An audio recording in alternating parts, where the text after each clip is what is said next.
really excited to be here. Okay, 3 years ago today, that is how I would start this speech. Oh wait, I just did. Okay, so. What is up, El Camino? Okay. How was you guys' dinner? Was it good? Yeah. Tip Top Meats is awesome. I love that place. So how are you guys doing tonight? Good? Yeah. How many of you guys know who I am or know of me or have heard of me? Okay. Well, as I said, I'm Desiree, and I was this past section vice president. And for those of you that know, Ramona has a fair, and they have an FFA representative, and they have a 4-H representative. Well, for those of you that know me, I love embarrassing moments. I always take them for granted, but in the end, I learn from them. Now, last year, I was the Ramona Fairs FFA representative. And let me say, what a task.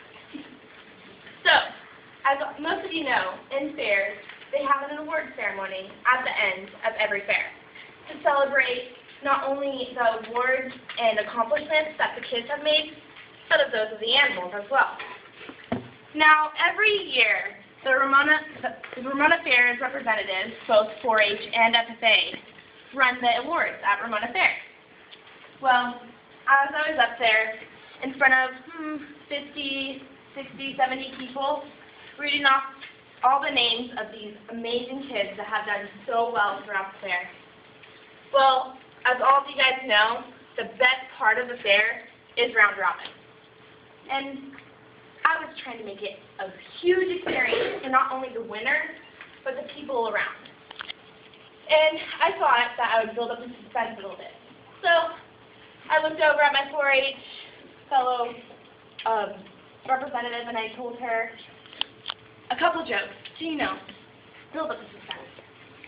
Well, next thing I know, I hear a big, loud crack. Yes, the worst situation I could get myself into. 2 seconds later, I was flying backwards off of the auction booth and onto the ground, flat on my back, with microphone, legs in the air. After I lay there on the ground for a couple seconds, trying to regain what I was supposed to say, I thought to myself, a few words that my grandma told me.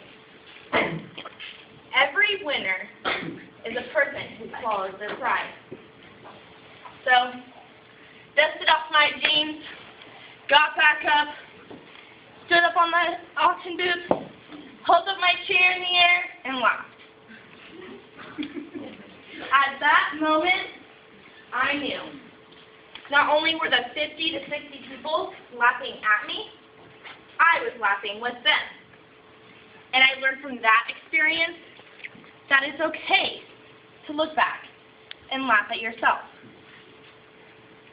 Now, even though experiences that you may have might be embarrassing, saying, like coming up on a podium and saying a speech, it's very hard and can be very challenging for all of the people that are looking at you, staring at you, and laughing at you. Now, as some of you know, this year, I ran for state office. And with the 68 people that I ran for state office with, it was all nerves. Now, when I sat down on my computer desk and I looked up off my screen, I saw the 5-page application, plus the essay I had to write. I thought to myself, how am I going to get through this task? Do I even want to do this, or is this something that my ag teacher, my mom, or my friends want me to do? I called up my friend Sam, and she answered the phone, and she said, Desiree, what do you love the most out of your high school career? How many friends have you made through this day? proud of your accomplishments so far in FFA. And knowing that she was right and everything that she was telling me was so right, I hung up that phone, looked back at the computer screen, and the one question they asked for your essay was, why do you want to become a state officer? Well, then I got the idea. My first state conference, freshman year, I walked into that stadium all pumped up and ready to see the state officer. That experience has impacted me for not only a day, but for a lifetime. I knew that I wanted to make that impact on every person that I met. And that is when I decided to run for state office. Now, like my friends told me, it was going to be a hard challenge.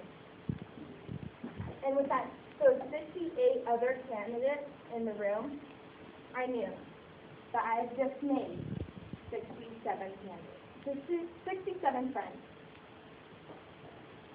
Now, though I did not get state office, or I didn't even make the slate for state office, I made friends and built experiences that will last me a lifetime.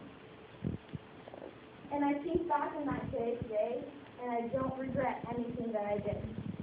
Even though every moment can be a disappointment, every moment can be a learning experience. And so I walked out of those rooms after I was cut, and I thought to myself, why? I walked outside those doors, saw the look on my mom's face, and the look on other people's faces that were so proud for me to be there, and to be taking a chance of a lifetime. I knew that there is a reason for me to do that. Now, I want to end this on a quote that has become one of my favorites throughout my 4 years in high school. It's by James Booth. Dream as if you live forever. Live as if you died today. And I hope all of you guys can take that quote in and think about and look at what your life has become and challenge yourself to build forth and grab the opportunities that are above and beyond your expectations.